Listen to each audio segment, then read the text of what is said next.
طائف کے وقت کی بات بتاؤں، آپ رات دن اللہ کا دین، اللہ کا کلمہ پہنچانے کے لیے دور دور جاتے، اپنے صحابہ اکرام کے ساتھ دور دور جاتے۔ ایک مرتبہ طائف جو ہے نا، وہ مکہ المکرمہ کے قریب میں ایک بستی ہے جسے طائف کہتے ہیں، ایک دم قریب نہیں ہے۔ جس طریقے سے ہمارے انڈیا میں کشمیر ہے نا ہل اسٹیشن، اسی طریقے سے طائف جو ہے وہ وہاں کا ہل اسٹیشن ہے۔ بہت ٹھنڈا ہوتا ہے وہاں، اور بہت عمدہ کھیتی اور عمدہ پھل ہوتے ہیں۔ پھلوں کی پیداوار سب سے زیادہ طائف میں ہوتی ہے، اور جب اتنا وہاں کی زمین وہاں کی اتنا پھل دینے والی ہے تو وہاں پہ آمدنی بھی بہت ہوتی، اور جہاں آمدنی ہوتی ہے وہاں پہ گھمنڈ غرور بھی بہت آتا ہے۔ طائف کے لوگ جو تھے بہت بدتمیز قسم کے لوگ، بہت زیادہ گھمنڈی قسم کے لوگ، بہت مستی کی باتیں کرنے والے لوگ۔ میرے مصطفیٰ جان رحمت طائف اللہ کا پیغام پہنچانے کے لیے طائف پہنچے، اور طائف پہنچنے کے بعد آپ کے صحابہ اکرام آپ کے ساتھ تھے۔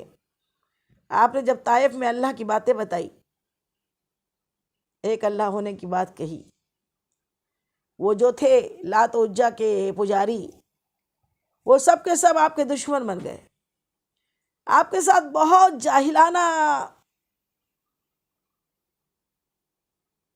طریقے سے پیش آئے، آپ کو پہ پھپتیاں کسی، آپ کو پتھر مارے، یہاں تک آپ جب وہاں سے نکلے تو بدماش قسم کے لڑکوں کو آپ کے ساتھ پیچھے لگا دیا کہ وہ الجلول بک بک کے حضور کے دل کو تکلیف پہنچائے، اور پھر پتھر مارے، پتھر ایسے مارے کہ پیشانی مبارک سے چہرہ رنگ گیا خون سے،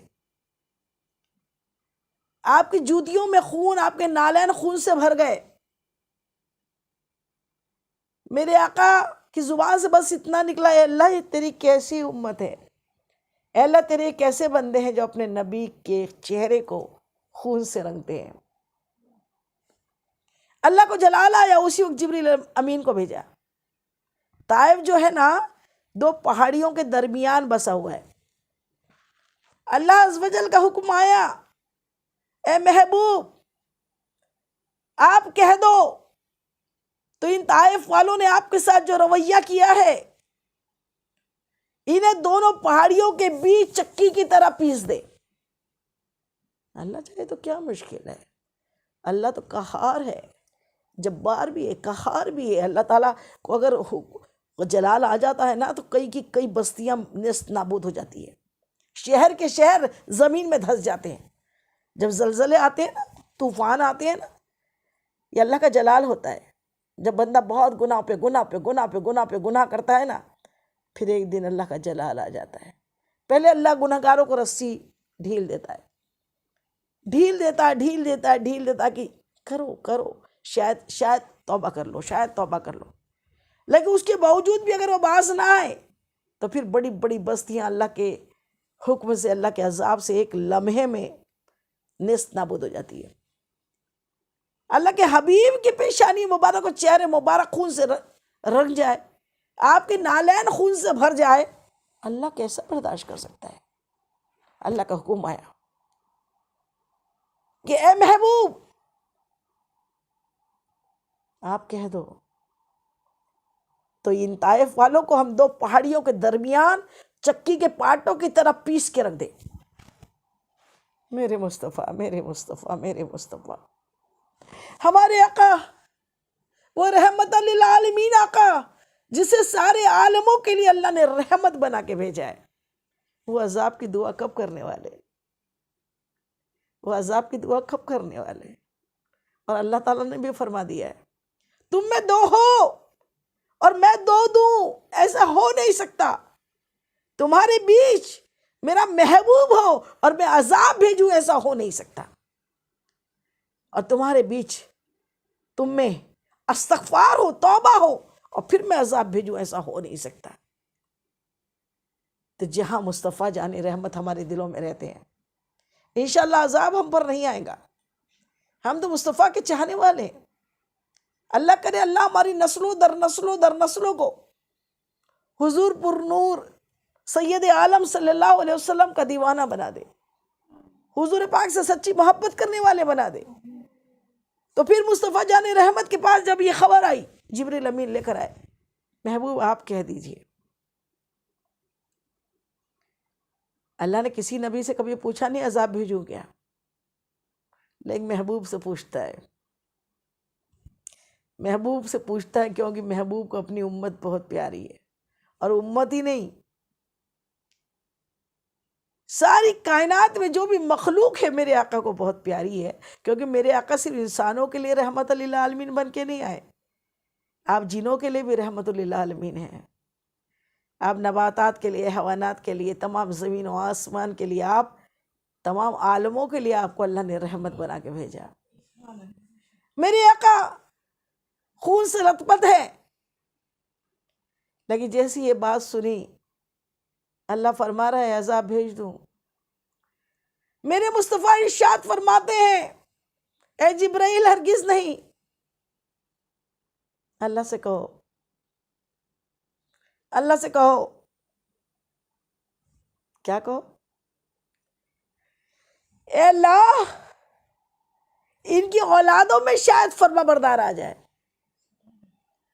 ان طائف والوں کی اولادوں میں اللہ تعالی نیک پیدا ہو جائے، اسی لیے ان پہ عذاب مت بھیج. اب میری نگاہوں میں تو جچتا نہیں کوئی، اور جیسے میرے سرکار ہے ویسا نہیں کوئی، ویسا نہیں کوئی. آپ کے جیسا تو اللہ نے کسی کو بنایا ہی نہیں. تکلیفیں اٹھاتے ہیں، جو کی سوکھی روٹی، اور وہ بھی کئی کئی دن بعد. آپ کے لیے کیا مشکل؟ آپ تو ہاتھ بڑھائیں اور جنت آپ کے ہاتھ سے نیچے، جنت ماں کے قدموں میں آ گئی. جنت کے میوے یوں آ جاتے، تاکہ آپ نے خود ویسا ہی پیدا ہونا پسند کیا، ویسی ہی زندگی جینے پسند کی جیسے امتیوں کے درد کو سہا آپ نے. کوئی کہہ نہ دے کہ یا رسول اللہ میں تو یتیم تھا، یتیمی کا صدمہ میں نے برداشت کیا، آپ کیا جانو. تو میرے مصطفیٰ نے یتیمی کا درد برداشت کیا. 6 برس کی عمر میں اپنی امی کو اپنے ہاتھوں سے قبر میں مدفن کیا، ان کی قبر سے لپٹ گئے. ام ایمن جو آپ کی کنیزوں میں تھی،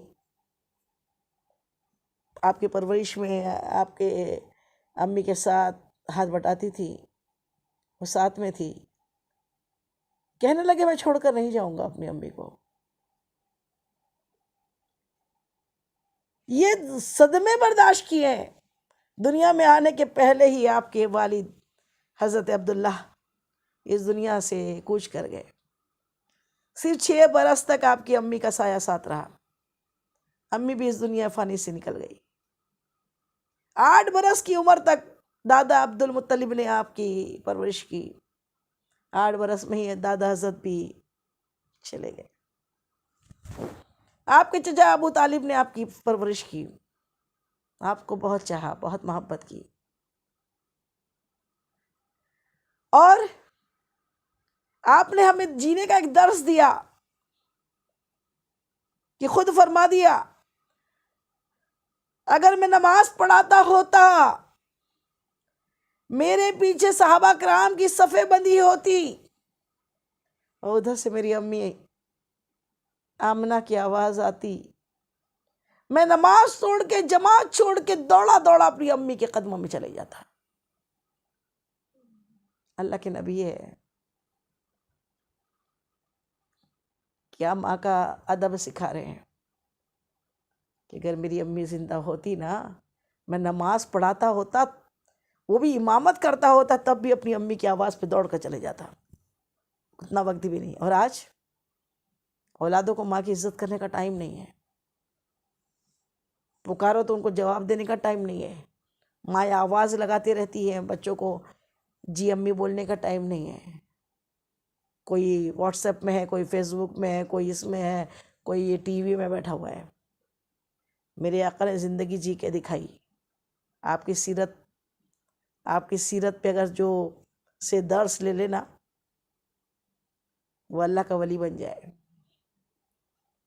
میرے مصطفیٰ جان رحمت ایک مرتبہ مسجد نبوی میں اپنے صحابہ کرام کے بیچ بیٹھے ہوئے تھے.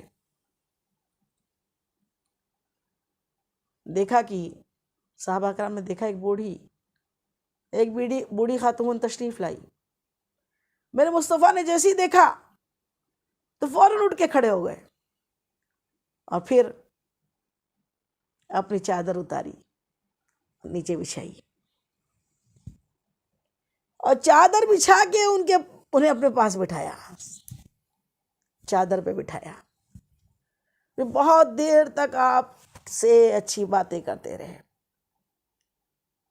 بہت دیر باتیں کی. پھر بہت سارے تحفوں کے ساتھ آپ کو ودا کیا. صحابہ کرام تعجب، پہلے کبھی دیکھا نہیں تھا. پوچھا یا رسول اللہ یہ کون تھے؟ یا رسول اللہ یہ کون تھی؟ کیا کہا یہ بی بی حلیمہ سعدیہ مجھے دودھ پلانے والی ماں ہے. دودھ کا حق ایسا ادا کر رہے میرے آقا. یہاں سگی ماں کا حق ادا نہیں کرتے لوگ. پھر بولتے ہیں ہاں ہم تو عید میلاد النبی مناتے ہیں، جلوس میں جاتے ہیں، جھنڈے لگاتے ہیں، پیروں کے در پر جھاڑویں دیتے ہیں، اور ماں کی سود لینے کا ٹائم نہیں ملتا، باپ کا ادب کرنے کا ٹائم نہیں ملتا. کیسی سیرت جی رہے ہم حضور کی امتی ہے. میرے آقا نے فرما دیا، میرے آقا اپنی امت کے لیے اتنا روئے ہیں کہ دنیا میں آتے سے سب سے پہلے آپ نے سجدہ کیا، رب حب لی امتی، رب حب لی امتی، رب حب لی امتی. اے میرے رب میری امت کو بخش دے. جو نہ بھولا ہم غریبوں کو حسن ذکر اس کا اپنی عادت کیجئے. دنیا میں آتے سے نہیں بھولے. شب معراج میں محبوب اور محب کا ملن ہوا نا، وہ کعب قوسین او ادنا کے مقام پہ، کعب بولتے ہیں کمان کو. اللہ نے سورہ نجم میں وہ کعب قوسین او ادنا کا ذکر کیا. میرا محبوب شب معراج مجھ سے اتنا قریب ہوا، اتنا. تیروں کی مثال نہیں دی، تیر تو اسٹارٹ ہوتا ہے، 2 تیر بولتے تو اتنے دور ہو جاتے محبوب. اللہ نے کمان کی مثال دی. کمان، یہ کمان بنی ہے، کمان گول ہوتی ہے اور جب گلے ملتے ہیں نا تو ایک کمان ہی بنتی ہے. اللہ کا محبوب اتنے قریب ہوا. اور جب محبوب سے ملن ہو تو کون کس کو یاد کرتا ہے؟ اللہ کا محبوب مل رہا ہو، زمین و آسمان رک گئے ہو، کوئی جرت کرنے کی ہمت نہیں کر رہا ہو، پانی جہاں تک بہ گیا، جہاں تک کہ کنڈی جہاں ہلی تھی وہیں رک گئی، بستر جیسا گرم تھا ویسے ہی رہ گیا، ساری زمین ساکت ہو گئی، سورج چاند ستارے ساکت ہو گئے. اللہ عز و جل کی ملاقات ہے اپنے محبوب سے.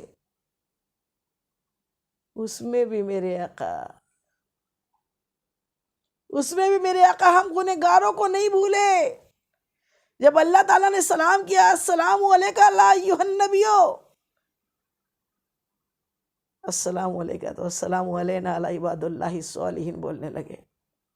کہا اے محبوبی علینا کون ہے؟ اے اللہ میری امت کے وہ بندے جو رات و دن تیری یاد کرتے ہیں، تو ان پہ بھی سلام بھیج دے. ہم کو وہ وہاں بھی نہیں بھولے، وہ ہمیں پل صراط میں بھی نہیں بھولیں گے، وہ ہمیں حشر میں بھی نہیں بھولیں گے.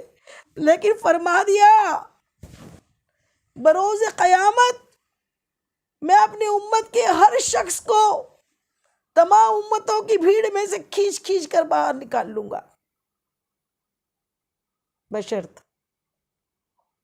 بشرط کہ میرے محبوب کی امت وہ بشرط کہ میری امت کی نشانی وہ ہوں گی کہ جن کے اعضائے وضو چمک رہے ہوں گے۔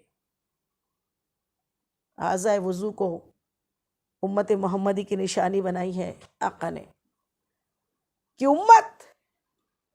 میری امت کی نشانی بار بار وضو کرنے سے ان کے اعضاء جو ہے نا، وضو کے اعضاء جو ہے، یہ ہاتھ دھوتے ہیں یہ چمکیں گے، یہ چہرہ دھلتا ہے یہ چمکے گا، پاؤں دھلتے ہیں پاؤں چمکیں گے۔ اعضاء وضو جو ہے نا یہ سب بروز قیامت سورج کی طرح چمکیں گے، وہاں پوری امتیں ہوں گی۔ میرے آقا نے ساری امتوں کے بارے میں نہیں کہا میں سب کو بخشواؤں گا، لیکن اپنی امت سے اتنی محبت کہ ایک مرتبہ ایک وادی سے گزر رہے تھے میرے آقا، ایک ماں اپنے ننھے سے بچے کو لے کے بہت پچکار رہی تھی، یہاں چوم رہی تھی۔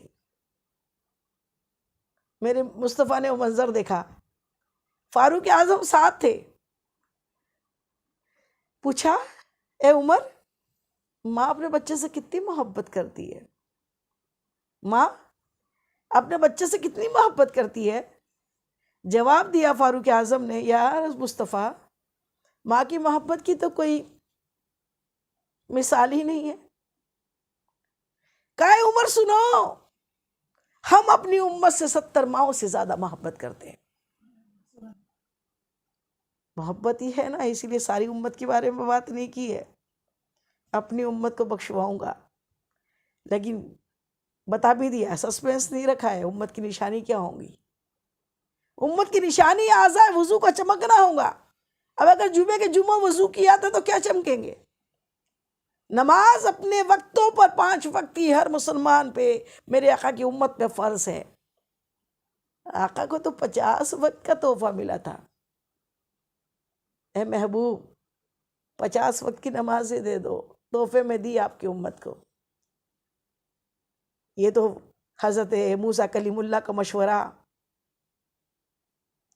کہ میرے آقا 9 مرتبہ جا کر اللہ کی بارگاہ میں ہمارے لیے نمازیں کم کرا کے لائے،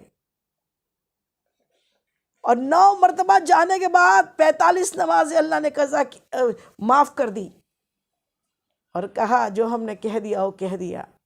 اے محبوب آپ کا امتی 5 پڑھیں گا، ہم 50 کا ثواب دیں گے۔